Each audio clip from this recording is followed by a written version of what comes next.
If you take a flower in your hand and really look, it is your world for the moment. Let's explore what this quote by Georgia O'Keeffe means and the things we can do to make our own lives better. Everyone has a different role to play in this world.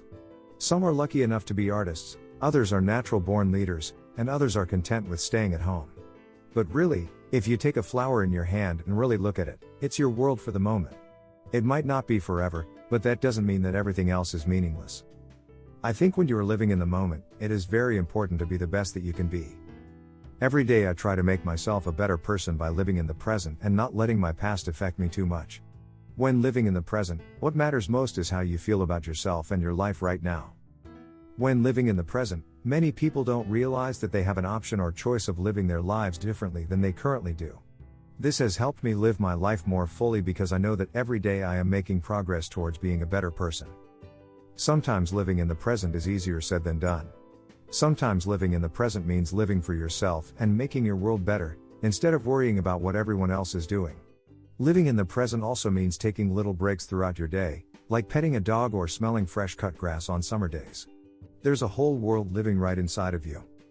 The next time that you look at a flower, don't just glance at it. Really look at it. Observe the way the petals fan out and come together at the center. The color might be something that you'd never expect, or maybe it's a shade that you only see in your dreams. The structure of the flower is like living art, and there's a whole world living inside of it. For some people, living in the present means living for themselves and making their world a better place. Others live for their close friends and family, and it's rewarding to take care of other people that you love.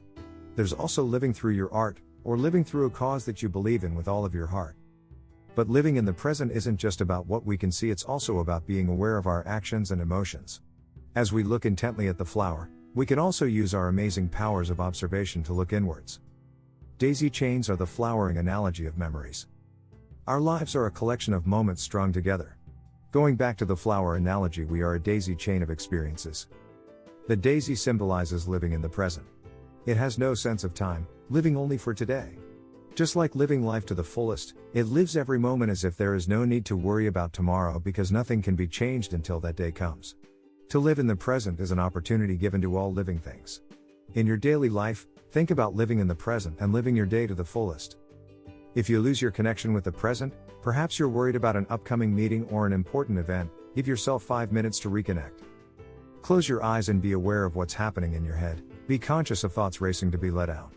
And when you feel like it, be conscious of the breath moving inside you. Don't try to change anything, be aware of what is happening, without judgment or struggle. Be self-aware and be aware of your surroundings and be aware of the beauty that surrounds you. If you cannot see a flower, visualize one. Think of flowers you have seen during the summer. Remember the sunlight and the warm breeze. That is your moment. Be conscious of what's happening right now, be aware of what you are doing, be aware of who you are talking to, be aware of how hard it must have been to get this far. Accept everything that comes your way. Be grateful for the honesty of others. Be conscious of how they might be feeling. Be aware of what is happening right now, be conscious of the changing environment around you. Be self-aware and be aware of your surroundings and be aware of the beauty that surrounds you. It will serve you well during stressful times. I am grateful even though I am in pain. As I write this podcast, I am in considerable pain. A recurring back injury has made movement and accessing my laptop difficult. I am using the mindfulness tools that I've learned to get me through this painful time. I'm also giving thanks and showing gratitude for what I've got. I have a flower blooming on my windowsill. I have nurtured that rose from an almost dead stem to a leafy, flowering plant. I am not going to let some pain prevent me from observing the intricate beauty of the petals and how the sunlight highlights the structure of the flower. I am not going to let some pain stop me from publishing my thoughts and observations. I think this is where I link to another article about tenacity. Let's get back to the flower.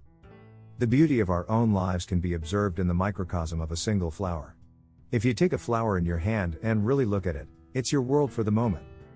That beauty will never end no matter how many times you've seen that beauty before, because beauty is derived from countless unique moments. The more often we look around to see how our lives fit in with the lives of others, the less selfish we become. We can see that our actions have an impact. I have a choice when I hold a rose. I can appreciate it, or discard it. I can be indifferent or nurturing. The more effort I put into recognizing beauty, the more likely I am to look after it. That beauty exists within us as well, even though the beauty of a flower is easier to see. Be the rose. Be your world. if only just for a moment. And finally, don't forget to subscribe to the podcast, follow this happy human on Twitter, and leave comments. I'd love to know what you think. All the best. Matt the Happy Human.